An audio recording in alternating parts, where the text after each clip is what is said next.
Good luck to us.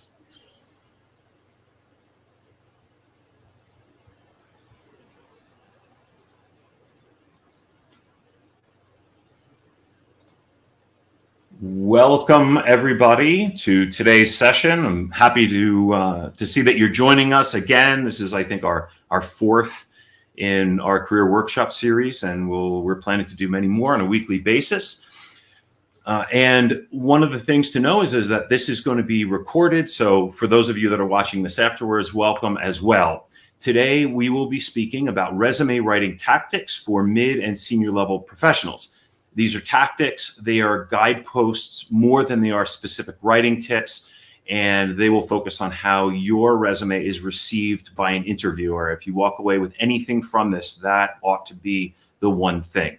Feel free during this session to write comments and questions during the presentation, and we will address them at the end.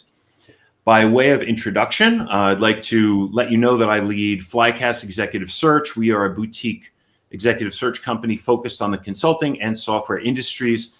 Personally, I've helped companies like Bain, BCG, Accenture, and others hire executives, but more importantly for this session, I have spoken with, counseled, and placed thousands of executive job seekers over a long career. Jonathan Phillips is here with me. Do you want to introduce yourself, Jonathan? Yeah, happy to. I'm CEO of Magellan International, which I started after spending 10 years at Shell. So I jumped from working in industry to starting search, and I've loved it. It's been great. We also work in professional services, and we also build services groups in Fortune 500 firms. And over the years, we've probably worked with most of the major consulting firms and dozens of Fortune 500 clients. Great. Thank you for that, Jonathan.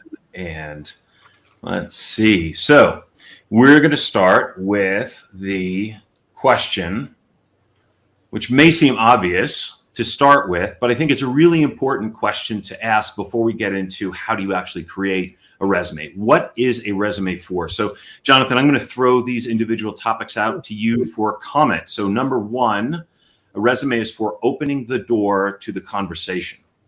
Yeah, what you really want to do is put you put in the resume the things you think are important to you. And what the resume is supposed to accomplish is to generate interest on the part of the person you're sharing it with.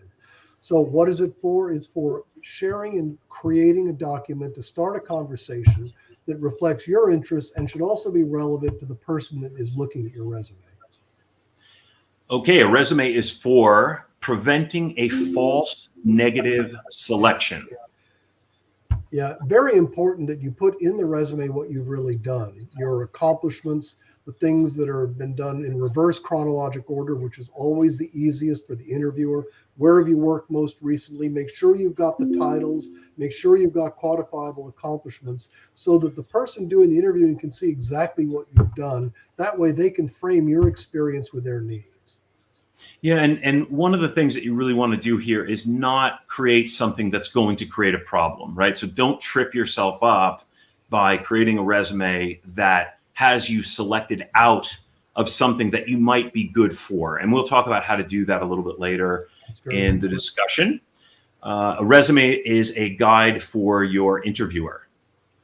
What you want is for the person that's going to begin talking to you to use your resume to pick up keywords and topics important to them from their posting and their job, the keywords, but also keywords that you use that are important to you for accomplishments that will demonstrate how you can effectively help them because you've planned. You've looked at the website, you've looked at the description, you know pretty much what they're looking for. That way you can concentrate on getting to know the person who's interviewing. They'll pick a topic, you'll respond, you can watch how they respond and make the conversation far more productive. And one of the things that I do is I will look at a resume and I'll, not always, but a lot of times I'll use it to kind of walk through somebody's career and use that as a way to kind of orient myself with the person that I'm speaking with. A resume is a document of last resort. Okay. So particularly for senior executives, they're going to look at all of your media. They're going to look at your background in LinkedIn. They're going to look at wherever your bio's posted on other company websites. They're going to have some sense of who you are when you walk in. What the resume is for is to make sure nothing gets missed. So if in the conversation there's something you'd like them to ask you, refer to it in your resume and say, look, I actually did this project, which I think is very important for what your company is trying to accomplish now. The other interesting last resort thing is probably almost more important. At the bottom of your resume, put down things you're interested in, sort of patents, papers, publications, only those things relevant to the company, but also hobbies and things you're personally interested in. Remember, when you interview, you have two objectives: move forward in the process and build a relationship, an advocative relationship with the person who is interviewing you. That I absolutely right. And we have a guest that's going to be joining us next week who will also be able to comment on this topic. It is a document that you use to apply for jobs. And a lot of times, at least from our perspective, that's typically the most low probability way to find a position is actually by applying online. But we're not as sure of that as our guest next week will be, and we'll look forward to letting you know about that, and hopefully you'll be joining us then. Finally, a resume is not a marketing document, but keeps your goals in mind. This one's a little bit more subtle. What do you think about that? I agree completely. You should think about the person, the company, and the position you're interviewing for, and make sure what's in your resume is addressably interesting for them. You don't want to put in your resume things that are just interesting to you. While it's nice for you to know what you're interested in doing long term, the objective in any interview is to move forward in the hiring process, which is aimed at a job, not a career. Again, topic for a later discussion, but you want to stay focused on the job, focus on the person, focus on the company, and be sure that you're not just presenting them some piece of marketing stuff that's interesting to you, but not necessarily to them. Great. Okay. That's our rapid fire round.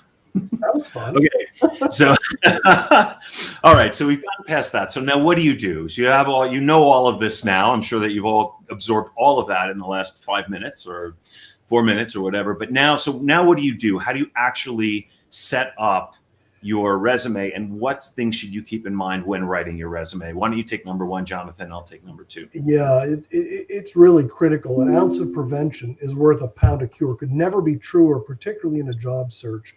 So you know where you want to go long term with your career, which is a slightly different thing than a job per se. But you do have to interview to get a job to move your career forward. What is it you want to do? So that when you understand your purpose and you understand why you're in this interview and you understand why this particular job is going to be added to your resume asset, it really comes across in the interview. That clarity of purpose comes across in all sorts of subtle verbal and nonverbal cues that go way beyond just the specific answers to specific questions. Have in mind what you're trying to accomplish when you walk in. It'll give you a sense of confidence during the interview, and that's helpful. Great. All right. Write to your audience. I think this is really pretty similar to what it is that you described. But in this case, it's not just about what you want, but really it is thinking about who it is that you're speaking to. So in this case, you're thinking about the business reason that the person has for hiring you and what kind of problem you are going to be solving for them, and then writing to that individual problem. And you don't want to write a new resume for every single job that you're applying for, but it is a good idea to have this in mind when writing your resume. Number three. Absolutely. You want people to look at what you've actually accomplished: size, scale, scope, impact, revenue, target values, all the things that would tell someone the size of what you've actually done. So when you're interviewing and you can't quantify everything in your resume, but you want to use action words: managed, developed, built a procedure for, built the workflow process for. So even if you don't have a metric, a number associated with an accomplishment, do put down the action words that clearly demonstrate your level of impact in that particular accomplishment. That will often generate very good interview questions that you can then follow up with to talk about different behavioral attributes associated with that accomplishment also. Yeah, this is such a critical one. I couldn't emphasize that enough. People ask, how long should my resume be? 1.5 to 2 pages. If you're mid or senior level professional, you're not going to keep anybody's attention past that, so there's no point. If you have a significant number of accomplishments. If you've been in business for 10, 15 years, then you'll probably have more than one page to fill. So stick to that guide and you should be in good shape. We talk about clarity. I often ask people to write 2 resumes. Write a resume for themselves. What is the resume that's important to you? And that's often somewhat creative. And it's also often revealing to the things they want to do, but it's more of a marketing document. I like creativity. Write the first one for yourself, but clarity, the second resume you write, the clarity needs to be focused with keywords specifically aimed at the job, the company, and the person that you're going to be interviewing with. That clarity is critical. Also, could be concise. In the last 3 positions, put your top 3 accomplishments to keep the resume from getting long. But most resume readers and interviewers, they'll glance at the document, they'll look at 1 or 2 things underneath a role you had, and they'll ask questions about that. Most important accomplishments at the top, make sure there are at least 3 for the last 3 roles you've had. That keeps things moving, and it generates an enormous amount of clarity of purpose in what you're interested in having the interviewer ask you about. Great. Excellent. Check grammar, spelling, and punctuation. A combination of function and punctuation. Yeah. We noticed this error just as we were going live, and figured it was probably something kind of funny to keep in, because it's very easy to miss something. And so go over it yourself, use spell check, look at the grammar suggestions, but make sure this is something that can knock you out of the water. One spelling error is usually allowed. We get 2, and I've had clients just say, no, I'm not interested in this person. They don't seem to be able to pay attention to detail. It can be serious. And Jason brought up a point when we were sort of in our pre-meeting. If you notice, punctuation's not underlined in red here. If you send someone a Word document, lots of people are going to look at stuff online. All your errors are going to be underlined in blue and red. That's why use PDF format is our next topic. Once you've committed to the way you want your document to look, you want them to focus on the information content, not the grammar or mistakes that may or may not be in it. So convert it to a PDF. So if they're looking electronically, the document appears clean. It's just that simple. Great. All right. Is absolutely true, and easy to scroll through as well. Yep. Apart from asking somebody to review your resume, to take a look, to check for grammar or punctuation, whether it's readable, whether you've quantified things, whether you're writing to your audience, all of the things that we've listed here today, it's a good idea to use it to have somebody interview you. Somebody, especially that doesn't know your field. Because if they know what to ask you based on your resume, if they understand what it is that you do based on your resume, then you've written a good resume. If it's something that's filled with jargon, with what do you call it, and acronyms and things like that, then you may be writing to the wrong audience, and that's something to be aware of. There's one way to check is by having somebody that review it and ask you some questions, to a fake interview, practice interview. And finally, I think it's important to tell them who you are, not just what you've done. It's okay to put all those things in, but those things, interest awards, papers, certifications, have to be relevant to the person, the job, and the company you're interviewing. So your resume should be tailored to each interview prior to doing it. Don't just pick a generic version of your resume that has everything. Don't do that. Pick the things that are relevant to the company you're going in to talk to, and your life will be a lot easier, and you'll get a lot farther in the job hiring process. Yeah, absolutely. All right. So thank you very much for joining us today. We have a couple of things that are coming up. Next week, we're going to be joined by Scott Hager. He is a VP of HR and recruiting for Protiviti. It's a consulting firm. It grew very rapidly, and he oversaw that. And he's going to be speaking with us about applying for positions online. Should you, shouldn't you? What are best practices? How do you get the attention of hiring managers, recruiting managers, and things like that? He's been at this for a while and did a great job building this organization. It's going to be a special event, and hopefully you'll be able to join us. We're also going to be giving a talk probably the following week about using LinkedIn and peeking behind the covers as to how recruiters use LinkedIn, and we use it very differently than the standard kind of using LinkedIn to find somebody in general, professional contact. So again, thank you very much for coming. Thank you for joining us today, and we'll look forward to seeing you next time. That would be fun. And again, Jason and I are trying to keep this presentation format, conversational and fairly informal.